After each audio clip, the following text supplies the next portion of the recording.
और अब बात बांग्लादेश की। बांग्लादेश में अंतरिम सरकार बनने से क्या सैन्य शासन वाला जो तमगा है वो हट गया है? क्या मोहम्मद यूनुस को फ्री हैंड सरकार चलाने की छूट मिलेगी या फिर पर्दे के पीछे से खेल होता रहेगा?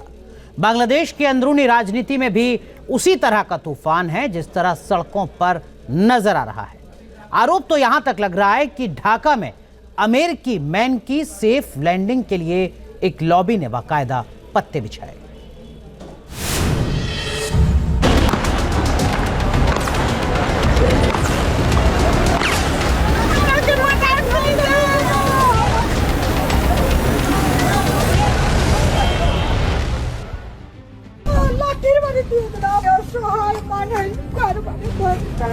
কি নাম আপনার? কি নাম?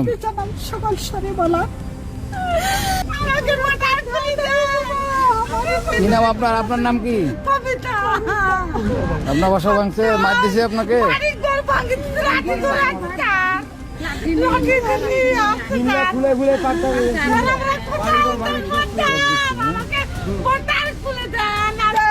সমস্যা নাই ভাই, আপনারা কোনো টেনশন করে আমরা ফোনটো কি নাম আপনার? ফোনটো আপনারা ভাঙছে? হ্যাঁ। মারধর করছে নাকি আপনাকে? হ্যাঁ, মারধর করছে আপনাকে? আপনাকে মারধর করছে? মাদুর তো করছে। কি নাম আপনার? আপনার নাম কি? আপনার বাসা ভাঙছে, মার দিছে আপনাকে?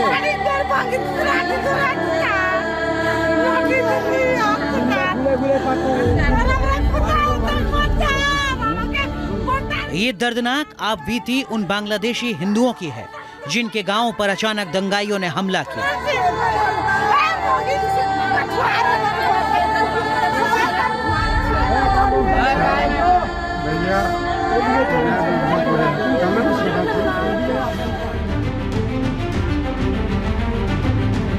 ये दर्दनाक गवाही उन बांग्लादेशी हिंदुओं के हैं जिनके गांव में अचानक दंगाइयों ने हमला किया।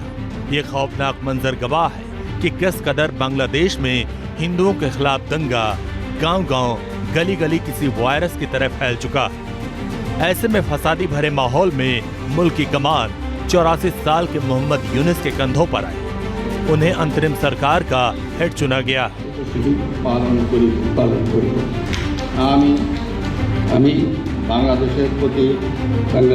मोहम्मद यूनुस अंतरिम सरकार का चेहरा है, लेकिन मोहरा किसके हैं, इसको लेकर दुनिया भर में जितनी मुंह उतनी बातें हो रही हैं। सवाल कौंधने लगे कि उन्हें सरकार चलाने की खुली छूट मिलेगी या फिर उनका रिमोट कंट्रोल किसी और के पास। अमेरिकी मैन के नाम से मशहूर मोहम्मद यूनुस जिस पद पर विराजमान हुए हैं उसे प्रधानमंत्री के समकक्ष माना जाता है। रक्षा, विकास जैसे 27 महत्वपूर्ण मंत्रालय यूनुस ने अपने पास ही रखे हैं, लेकिन अभी वो न तो बांग्लादेशी संसद के सदस्य हैं और न ही आसपास चुनाव के हालात हैं। ऐसे में मोहम्मद यूनुस के हाथों में कितनी शक्तियां होंगी, नीतिगत फैसले वो कैसे लेंगे और संसद को चलाने के लिए कैसे रोल प्ले करेंगे, इसको लेकर तमाम सस्पेंस बना हुआ। चर्चा तो यहाँ तक चल रही है कि नोबेल पुरस्कार विजेता जैसे पॉपुलर चेहरे को आगे रखकर बांग्लादेशी सेना ने बड़ा खेल तो नहीं कर दिया। वहाँ का कांग्रेस का, अमेरिकन कांग्रेस का जो अवार्ड होता है, हाईएस्ट अवार्ड उसको मिला है। उसको प्रेसिडेंट का जो अवार्ड होता है वो भी मिला है। तो खास तौर पे तो माना ही जाता है कि अमेरिकन का बहुत क्लोज है। तो ये बांग्लादेश चलाने के लिए अमेरिका जो चाहते हैं वो उस तरफ वो कदम उठाते हैं कि नहीं, ये हम इंतजार करना चाहिए। कहते हैं दुश्मन का दुश्मन दोस्त बन जाता है। ढाका की कहानी भी कुछ ऐसी ही है। एक तरफ बांग्लादेश छोड़ने के 24 घंटे के अंदर ही अमेरिका ने शेख हसीना का वीजा रद्द कर अपने दरवाजे बंद कर दिए थे और अब अमेरिकी मैन के नाम से मशहूर मोहम्मद यूनुस की ताजपोशी ने सवालों को बल दे दिया कि क्या ढाका में अमेरिका ने अपना बंदा बैठा दिया। अमेरिकी एंगल की ये वाली थ्योरी इसलिए अहम हो गई क्योंकि पिछले 2 साल से शेख हसीना और अमेरिका के बीच रिश्ते बेहद खराब हो गए थे। यहाँ तक तख्ता पलट से लेकर विद्रोह के पीछे भी शेख हसीना CIA और अमेरिकी लॉबी पर ठीकरा फोड़ती रही। ये अदावत दुनिया के सामने तब आई जब पिछले साल नवंबर में अमेरिकी विदेश उप मंत्री आफरीन बांग्लादेश के दौरे पर पहुंची थी। उनके दौरे के 15 दिन बाद तत्कालीन प्रधानमंत्री शेख हसीना ने एक बड़ा बयान देकर दुनिया को चौंका दिया था। मेरी जानकारी में आया कि अमेरिकी मंत्री अल्टीमेटम देने आई थी। ये एक राष्ट्र की संपूर्णता में बाहरी शक्तियों की दखलंदाजी है। कोई भी देश हमारे चुनाव को कैसे प्रभावित कर सकता है? व्हाइट मैन कैसे तय करेंगे कि लीडरशिप में कौन रहेगा? इसके बाद से अमेरिका और बांग्लादेश के रिश्ते बेहद खराब होने लगे थे। दर दर की ठोकरें खाने को मजबूर शेख हसीना के लिए अमेरिका ने अपने दरवाजे बंद किए तो मोहम्मद यूनुस की कमान संभालने के बाद अमेरिका ग्रैंड वेलकम की बातें कर रहा है। The path forward in Bangladesh, was it about U.S. interests? So I'm not going to speak to the private diplomatic conversations, but obviously one of the things that we have made clear is that we want to see the interim government chart a democratic future for the people. दावा किया जा रहा है कि अफगानिस्तान छोड़ने के बाद south Asia में अमेरिका की नजर बांग्लादेश पर टिकी है। बांग्लादेश में अमेरिका एक स्ट्रिप बनाने की तैयारी सालों साल से कर रहा है, लेकिन इस प्रोजेक्ट में शेख हसीना सबसे बड़ी दीवार बन गई थी और अब मोहम्मद यूनुस के हाथों में बांग्लादेश की कमान है। रक्षा मंत्रालय भी उन्हीं के हाथों में।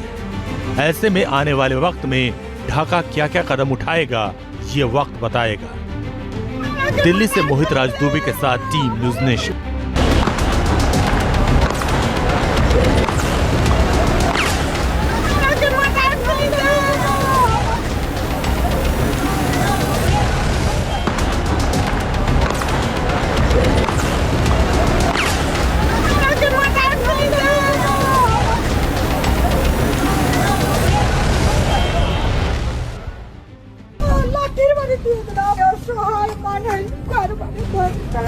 কি নাম আপনার? কি নাম?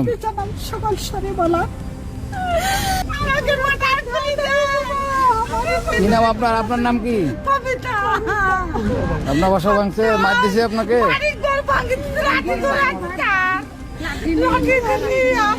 খুলে খুলে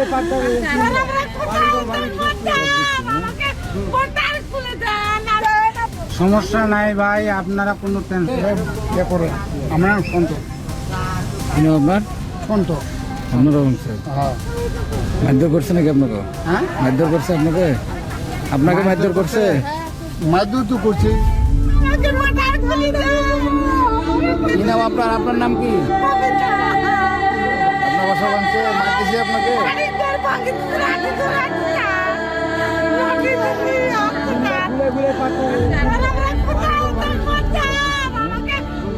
ये दर्दनाक आप बीती उन बांग्लादेशी हिंदुओं की है जिनके गांव पर अचानक दंगाइयों ने हमला किया।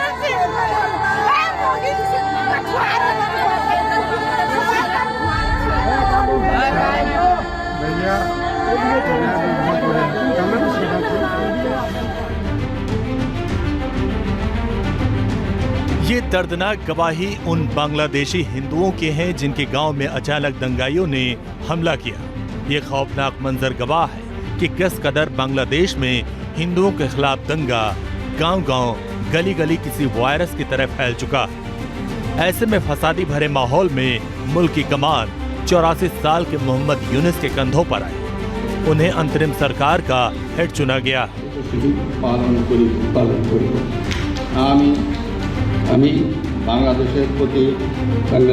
मोहम्मद यूनुस अंतरिम सरकार का चेहरा है, लेकिन मोहरा किसके हैं, इसको लेकर दुनिया भर में जितनी मुंह उतनी बातें हो रही हैं।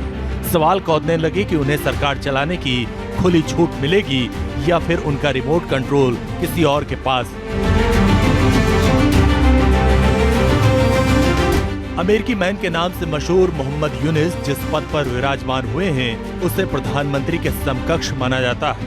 रक्षा, विकास जैसे 27 महत्वपूर्ण मंत्रालय यूनुस ने अपने पास ही रखे हैं, लेकिन अभी वो न तो बांग्लादेशी संसद के सदस्य हैं और न ही आसपास चुनाव के हालात हैं।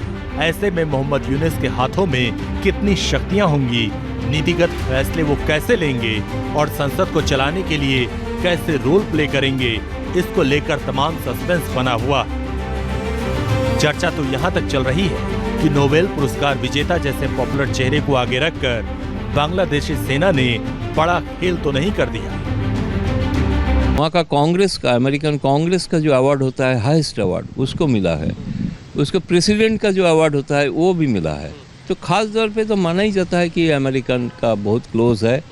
तो ये बांग्लादेश चलाने के लिए अमेरिका जो चाहते हैं वो उस तरफ वो कदम उठाते हैं कि नहीं, ये हम इंतज़ार करना चाहिए।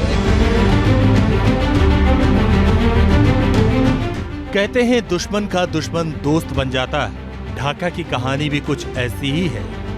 एक तरफ बांग्लादेश छोड़ने के 24 घंटे के अंदर ही अमेरिका ने शेख हसीना का वीजा रद्द कर अपने दरवाजे बंद कर दिए थे, और अब अमेरिकी मैन के नाम से मशहूर मोहम्मद यूनुस की ताजपोशी ने सवालों को बल दे दिया कि क्या ढाका में अमेरिका ने अपना बंदा बैठा दिया।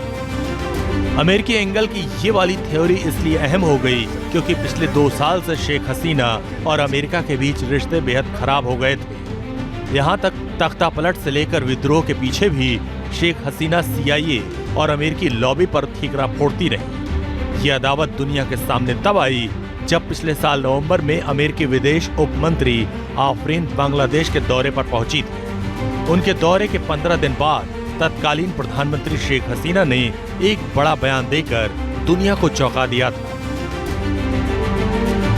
मेरी जानकारी में आया कि अमेरिकी मंत्री अल्टीमेटम देने आई थी। ये एक राष्ट्र की संप्रभुता में बाहरी शक्तियों की दखलंदाजी है। कोई भी देश हमारे चुनाव को कैसे प्रभावित कर सकता है? व्हाइट मैन कैसे तय करेंगे कि लीडरशिप में कौन रहेगा?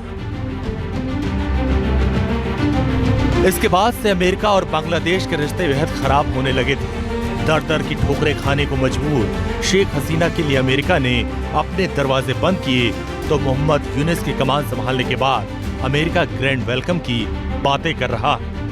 The path forward in Bangladesh, was it about U.S. interests? So I'm not going to speak to the private diplomatic conversations, but obviously one of the things that we have made clear is that we want to see the interim government chart a democratic future for the people.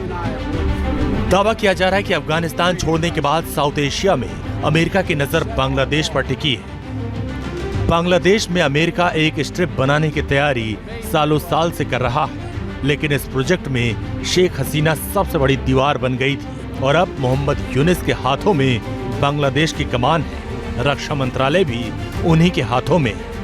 ऐसे में आने वाले वक्त में ढाका क्या क्या कदम उठाएगा ये वक्त बताएगा।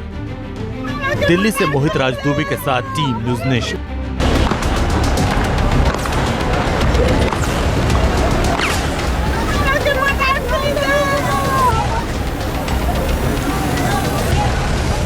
न्यूज नेशन अब व्हाट्सएप पर। खबरों की ताजा अपडेट के लिए न्यूज नेशन के इस QR कोड को स्कैन करें।